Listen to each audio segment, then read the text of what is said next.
अथैकोनविंशः सर्गः। तदप्रियममित्रघ्नो वचमम् मरणोपमम् श्रुत्वा न विव्यथे रामः कैकेयीम् चेदमब्रवीत्। एवमस्तु गमिष्यामि वनम् वस्तु महन्त्वितः। जटाचीरधरो राज्ञः प्रतिज्ञामनुपालयन्। इदम् तु ज्ञातुमिच्छामि किमर्थम् माम् महीपतिः नाभिनन्दति दुर्धर्षो यथा पूर्वमरिन्दमः। मन्युर्न च त्वया कार्यो देवि ब्रूमि तवाग्रतः। यास्यामि भव सुप्रीता वनम् चीरजटाधरः। हितेन गुरुणा पित्रा कृतज्ञेन नृपेण च नियुज्यमानो विस्रब्धः किन्न कुर्यामहम् प्रियम्। अलीकम् मानसन्त्वेकम् हृदयम् दहते मम। स्वयम् यन्नाहमाम् राजा भरतस्याभिषेचनम्। अहम् हि सीताम् राज्यम् च प्राणानिष्टान् धनानि च हृष्टो भ्रात्रे स्वयम् दद्याम् भरताय प्रचोदितः। किम् पुनर्मनुजेन्द्रेण स्वयम् पित्रा प्रचोदितः। तव च प्रियकामार्थम् प्रतिज्ञामनुपालयन् तथाश्वासय ह्रीमन्तम् किम् त्विदम् यन्महीपतिः। वसुधासक्तनयनो मन्दमश्रूणि मुञ्चति। गच्छन्तु चैवानयितुम् दूताः शीघ्रजवैर्हयैः। भरतम् मातुलकुलादद्यैव नृपशासनात्। दण्डकारण्यमेषोऽहम् गच्छाम्येव हि सत्वरः। अविचार्य पितुर्वाक्यम् समावस्तुम् चतुर्दश। सा हृष्टा तस्य तद्वाक्यम् श्रुत्वा रामस्य कैकयी। प्रस्थानम् श्रद्दधाना सा त्वरयामास राघवम्। एवम् भवतु यास्यन्ति दूताः शीघ्रजवैर्हयैः। भरतम् मातुलकुलादिहा वर्तयितुम् नराः। तव त्वहम् क्षमम् मन्ये नोत्सुकस्य विलम्बनम्। राम तस्मादितः शीघ्रम् वनम् त्वम् गन्तुमर्हसि। व्रीडान्वितः स्वयम् यच्च नृपस्त्वान्नाभिभाषते।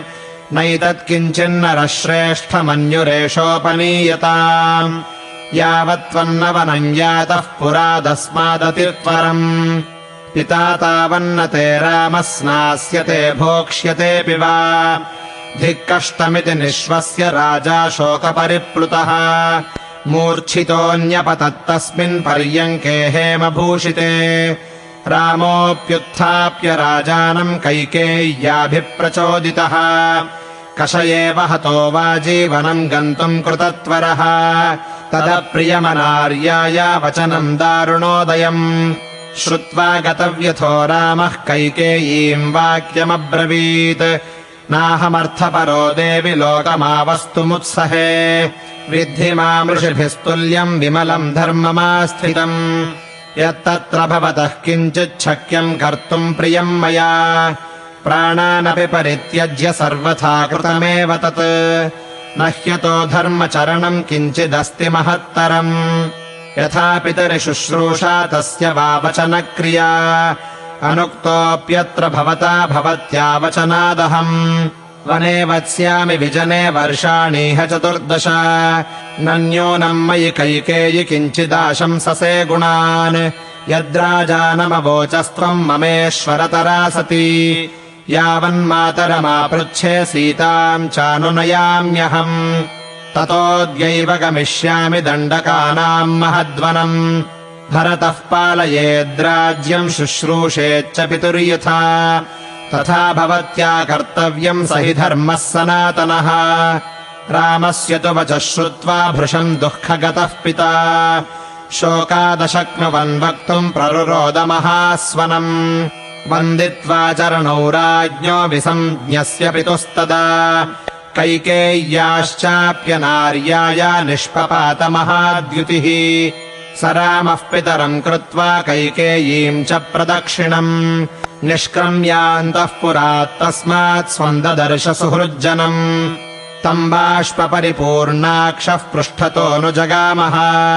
लक्ष्मणः परमक्रुद्धः सुमित्रानन्दवर्धनः। आभिषेचनिकम् भाण्डम् कृत्वा रामः प्रदक्षिणम्। शनैर्जगामसापेक्षो दृष्टिम् तत्रा विचालयन्।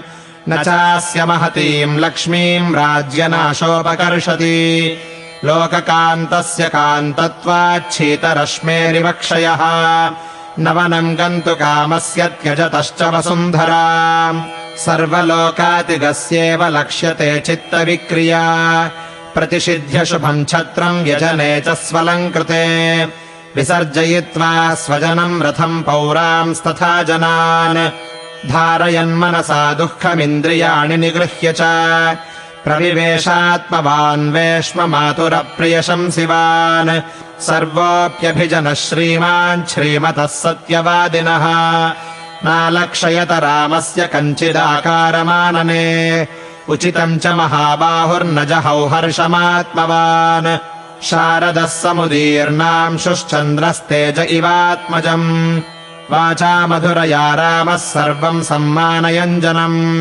मातुः समीपम् धर्मात्मा प्रविवेश महायशाः तम् गुणैः समताम् प्राप्तो भ्राता विपुलविक्रमः सौमित्रिरनुवव्राज धारयन् दुःखमात्मजम् प्रविश्य वेश्मातिभृशम् मुदायुतम् समीक्ष्यताम् चार्थविपत्तिमागताम् न चैव रामोऽत्र जगाम विक्रियाम् सुहृज्जनस्यात्मविपत्तिशङ्कया इत्यार्षे श्रीमद् रामायणे वाल्मीकीये आदिकाव्ये अयोध्याकाण्डे 19 सर्गः।